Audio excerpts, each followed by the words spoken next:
we react to the top soccer headlines going on in the soccer world.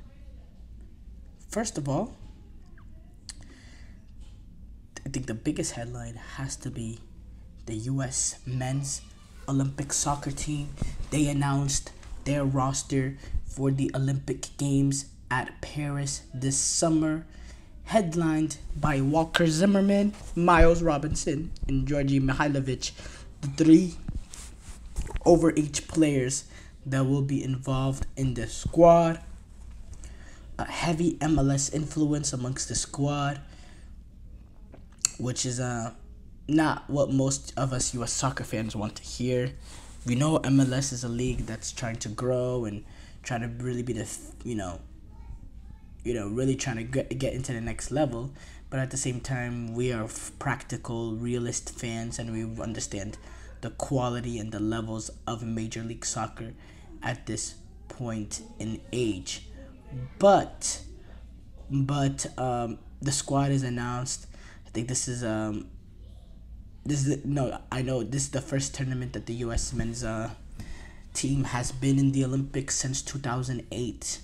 If you do the math, that is a 16-year gap since the last time the U.S. men's men's soccer team has been at the Olympics, which is really a disgrace. But at least we were able to get it done this year. The Olympic soccer team is restricted to players under the age of 23. But as I said, there's 3 overage players that are allowed, which will be Mihailovic, Robinson, and Zimmerman. This is Mitrovic, the coach for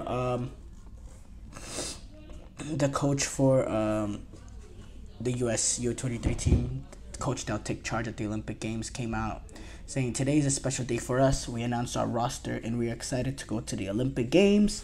We are going there after 16 years of not qualifying on the men's side, but also we are very excited that we are going to be together with our women's team after almost 2 decades. Obviously, as an overage player, on the men's side, my cycle, we didn't qualify." This is what Walker Zimmerman said, by the way. "That's when I thought my dream is over. I won't have a chance to play in the Olympics. And then as things materialize later this year, just getting this opportunity is amazing. It's something I've always watched growing up, and it's something I've always wanted to participate in.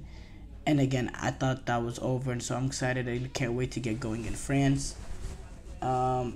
We know the situation with the Olympics and how it's not really looked at the penultimate in terms of international soccer.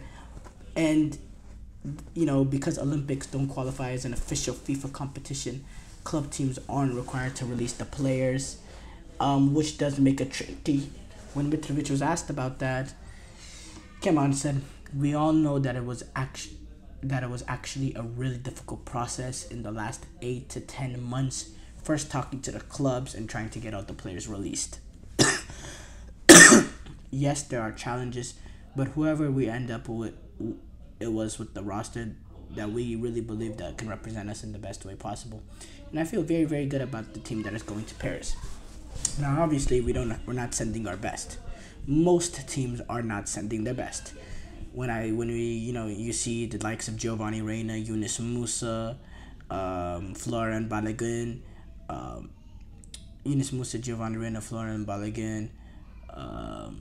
Josh Scally, Chris Richards. I'm trying to think. There's plenty of players that we are not sending to these Olympic Games that are age eligible. But there's a lot of other countries that are not willing to do the same thing. If you look, Spain, they could really create a super team with Lamine Yamal, Nico Williams, and the crew. But, France, the same thing. But despite France not being able to create the ultimate, they're taking a really, really strong team and some strong overage players in Mateta, Alexander Lacazette. That's a grave game that the U.S. has in that opening game. A very dangerous game that could really go bad when you look at this team. Because this team, I'm gonna read the roster later, but this team really lacks any sort of attacking ability. I don't see where the goals come into this team. I think midfield, they're okay. I think defensively they're solid, and center backs, with the two overage players. And they also have one of the U23 center backs that I like. But as part of the fullbacks not strong. Right back almost not existent. And that's the problem with having an 18-man squad as well. You are limited with the things that you could do. 15 of the 18 players that are part of the squad have made appearances for the U.S. men's soccer team, which is good. And Zimmerman is a veteran. He played in the 2022 World Cup, and he started in games in the World Cup, and he has 42 appearances with the team. So that's good. 10 of the 18 players are with MLS clubs, as I said. And by the way, I talked about how the U.S. take on France in the opener in Marseille, actually. It will be 2 days before the opening ceremony. They also take on New Zealand, and then the final game will be against Guinea. And the U.S., they announced their team will be Patrick Schultz, Gaga Salina. That'll be their two goalkeepers.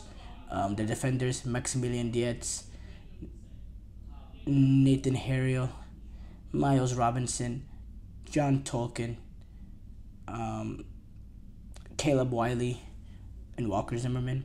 Midfield, Gianluca Busio, Benjamin Kromashki, Jack McGlynn, Georgi Mihailovic, Tanner Tessman. And then their attackers are Paxton Aronson, Taylor Booth, Duncan McGuire, Kevin Paredes, and Griffin Yeo. Kevin Paredes really being the potential star of the squad. And then they announced their alternatives, which will be Josh Atencio, Jacob Davis, Johan Gomez, and John Poskamp. So, yeah. Interesting.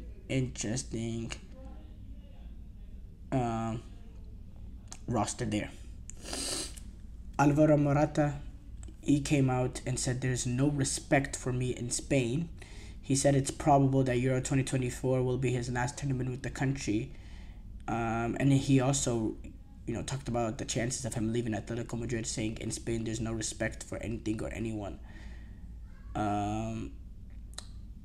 Morata, when talking about this, saying it could be my last tournament with Spain. Who he told the newspaper to. It's a possibility that I don't want to talk about it too much, but it's probable. In Spain, it's hard for me to be happy. Without a doubt, I'm happier outside of Spain. I've said it many times. Above all, because people respect me in Spain, there's no respect for anything or anyone. The other day, people said I was crying on the touchline because I've been given a yellow card. What nonsense is that?